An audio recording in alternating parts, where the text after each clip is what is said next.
একেই যেন বলে কাটার মাস্টার মোস্তাফিজুর রহমানের চান কপাল। যেখানে কাটার মাস্টার মোস্তাফিজুর রহমানকে চেন্নাই দল অবহেলা করে আইপিএল দল থেকে ছেড়ে দিল, আর সেখানে যেন কলিকাতা দলের মালিক শাহরুখ খান কাটার মাস্টার মোস্তাফিজুর রহমানকে একেবারে কোলে তুলে নিয়েছেন তারা। আর যা যেন রীতিমতো একেবারে সামাজিক যোগাযোগ মাধ্যমে ভাইরাল।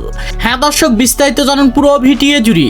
এবার যেন দেখা গিয়েছে 2025 সালের আইপিএল লিগে বারবার কাটার মাস্টার মোস্তাফিজুর রহমানের নাম তোলা হলেও তাকে যেন একেবারে আইপিএল দল থেকে ছেড়ে দিয়েছে চেন্নাইয়ের মতো শক্তিশালী দল।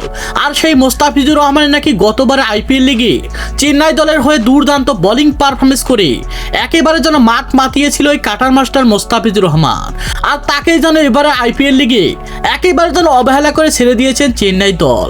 আর চেন্নাই দল অবহেলা করে ছেড়ে দিলেও যেন তাকে যেন একেবারে কোলে তুলে নিয়েছেন কলিকাতা দলের মালিক শাহরুখ খান। আর সব কিছুই ঠিকঠাক থাকলে এবার 2025 সালে আইপিএল লিগে কলিকাতা দলের হয়ে দেখা যাবে কাটার মাস্টার মোস্তাফিজুর রহমানকে। তো দর্শক, আপনারাও কি চান কাটার মাস্টার মোস্তাফিজুর রহমানকে আবারও আইপিএল লিগে? সে বিষয়ে আপনাদের গুরুত্বপূর্ণ মতামত জানাবেন আমাদের ভিডিওর কমেন্ট বক্সে। ধন্যবাদ।